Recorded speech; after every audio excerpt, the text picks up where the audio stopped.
नमस्कार दोस्तों। आज हम बात करेंगे कि किसी कंपटीशन एग्ज़ाम की तैयारी कैसे करें ताकि हमारा सिलेक्शन उस भर्ती में हो जाए।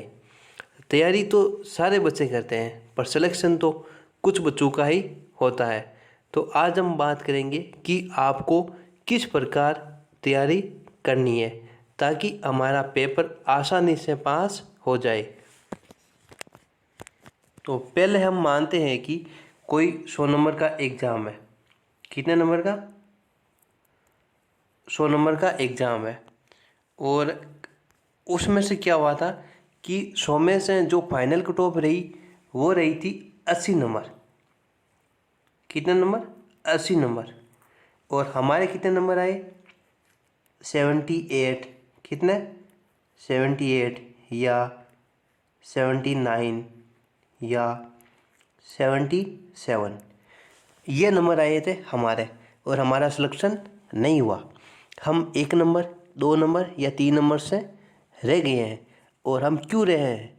क्योंकि उस पेपर के अंदर 4-5 क्वेश्चन ऐसे थे जो आते आते हमारे गलत हो गए, जिसकी वजह से हम उस फाइनल कट ऑफ में रह गए थे। हम आज इस वीडियो के अंदर बात करेंगे कि हमारा सिलेक्शन कैसे होगा। तो आप इस वीडियो को पूरा ज़रूर देखें।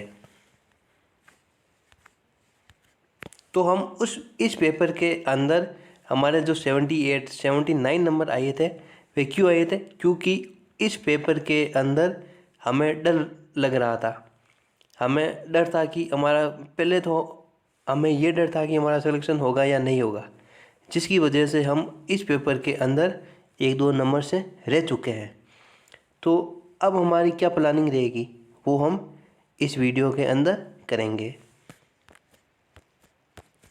तो हम रणनीति बनाते हैं जनवरी से लेकर, कहाँ से? जनवरी से लेकर के यदि हमारा एग्ज़ाम सितंबर,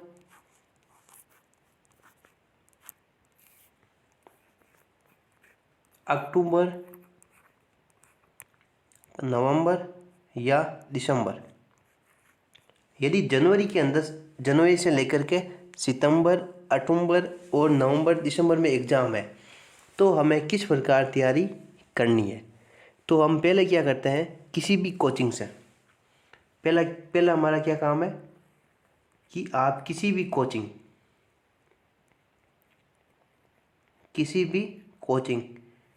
से एक कोर्स ले लो। किसी भी कोचिंग से एक कोर्स ले लो। कोर्स ले लिया, किसी भी कोचिंग से एक कोर्स और उस कोर्स को आपको कम से कम 3 महीने के अंदर पूरा करना है। आप 3 महीने के अंदर उस कोर्स को पूरा करो। कितने महीने में? 3 महीने के अंदर। अब मैं ये नहीं कि आप ये बोलोगे कि 3 महीने के अंदर आपका काम रहेगा केवल लिखने का। 3 महीने के अंदर आपका काम क्या रहेगा? केवल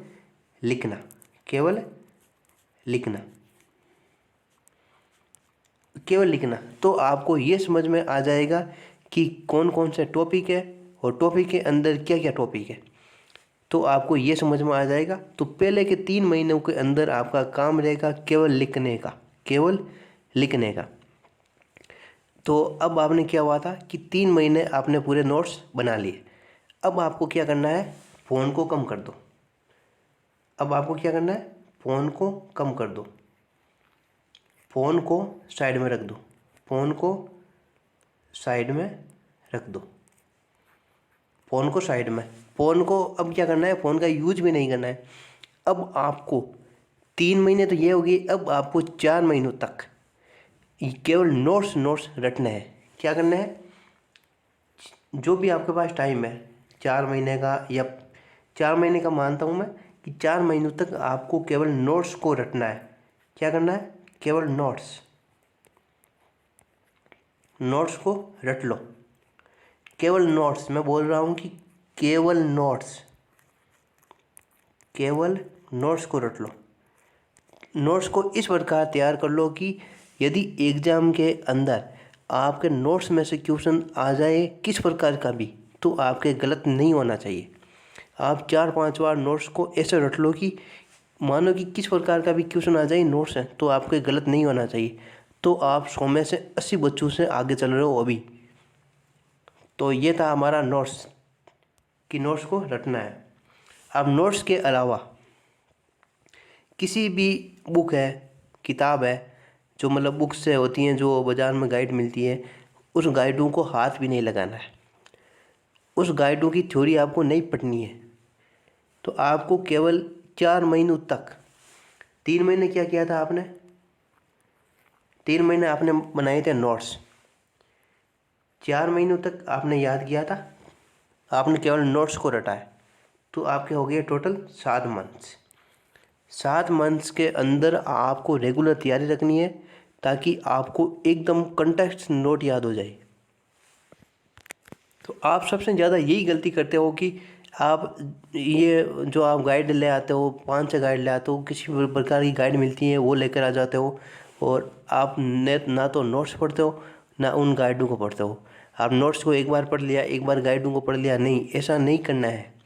आप नोट्स को 4-5 बार पढ़ो, उनको रट लो, गाइड को नहीं पढ़ना है। आप 4-5 बार नोट्स को पढ़ लो, वह भी आपको बहुत मतलब आगे तक ले जाएंगे वो नोट्स। तो आपको नोट्स पढ़ने के बाद आपको क्या करना है, यदि मार्केट के अंदर कोई ऑब्जेक्टिव बुक्स, कोई ऑब्जेक्टिव मतलब MCQ क्वेश्चन, कोई यदि ऑब्जेक्टिव बुक मिलती है आपको तो ऑब्जेक्टिव बुक लेकर आनी है और पिछले सालों के क्वेश्चंस, पिछले सालों के क्वेश्चंस आपको ज़रूर निकालने हैं। क्या करना है, पिछले सालों के जो भी क्वेश्चन आए हैं वे क्वेश्चन तो आपको ज़रूर निकालने हैं। पिछले सालों के जो भी क्वेश्चन आपको मिलते हैं वे क्वेश्चन ज़रूर निकालना है। और ऑब्जेक्टिव यदि कोई बुक मिल जाएगा, कोई भी गाइड जो ऑब्जेक्टिव बुक मिल जाए तो आपको ऑब्जेक्टिव बुक ज़रूर निकालना है। वह आपको कम से कम 1-1.5 महीने तक ज़रूर निकालना है।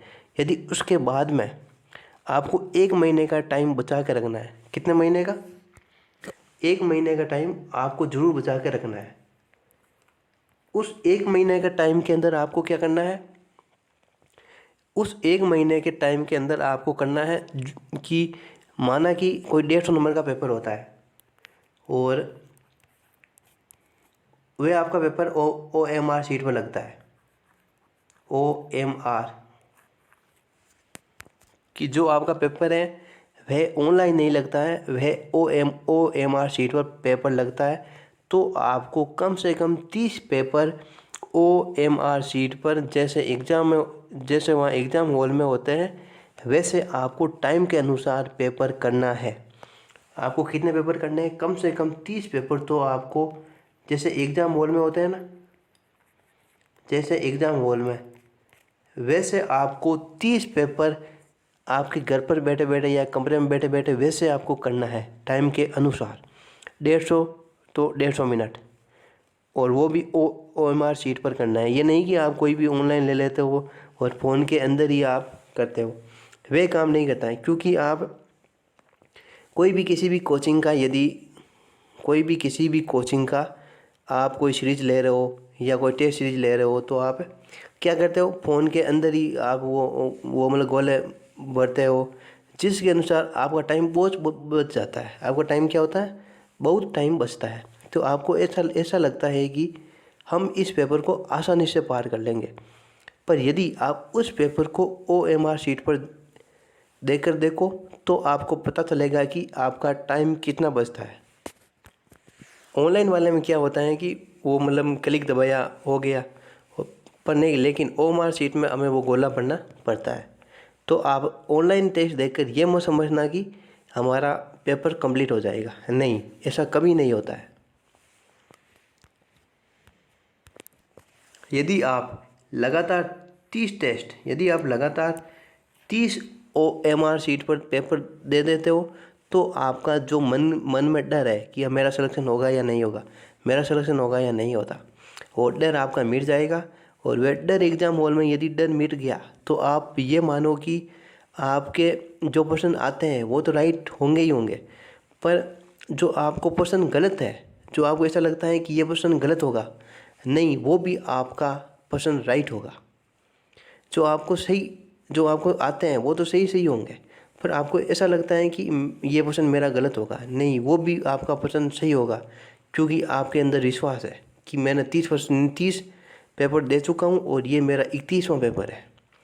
तो आपका वे क्वेश्चन भी राइट होगा और आपका सिलेक्शन है वह 100% आपका सिलेक्शन होगा। 100% आपका सिलेक्शन होगा। आपका 100% सिलेक्शन के लिए आपको ईमानदारी और विश्वास दोनों से मेहनत करनी पड़ेगी। आपको विश्वास भी होना चाहिए कि मेरा पेपर सही होगा, और आपको ईमानदारी से मेहनत करनी पड़ेगी कम से कम 7-8 महीने, कम से कम 7-8 महीने। 3 महीने के अंदर आपको नोट्स कंप्लीट बनाने होंगे। 4 महीने आपको वे नोट्स ऐसे रटने हैं कि यदि उसमें से कोई भी क्वेश्चन आ जाए तो मेरा गलत नहीं होगा। उसके बाद में आपको क्या करना है, मार्केट में जाना है और वहाँ से ऑब्जेक्टिव बुक मिलती है और पिछले सालों के जो भी क्वेश्चन से संबंधित कोई भी बुक मिलती है वे लेकर आओ और उनको निकालो। उसके बाद में क्या करना है, आपको कम से कम 30 पेपर देने हैं, वो भी ऑनलाइन नहीं, ऑफलाइन। आपको पेपर देने के बाद में, ताकि आपका जो विश्वास है वो ज़्यादा हो जाए और आपका पेपर कभी भी गलत नहीं होगा, और आपका जो मन में डर बैठा हुआ है ना, वह दूर हो जाएगा। इसलिए आपको लास्ट के अंदर पेपर ज़रूर देना है। तो आपको ये वीडियो अच्छा लगा होगा और चैनल को सब्सक्राइब ज़रूर करें और वीडियो को लाइक और कमेंट बॉक्स में ज़रूर बताइए कि आपको यह रणनीति कैसी लगी, और आपका सिलेक्शन इस रणनीति से चलोगे तो आपका सिलेक्शन 100% होगा। धन्यवाद।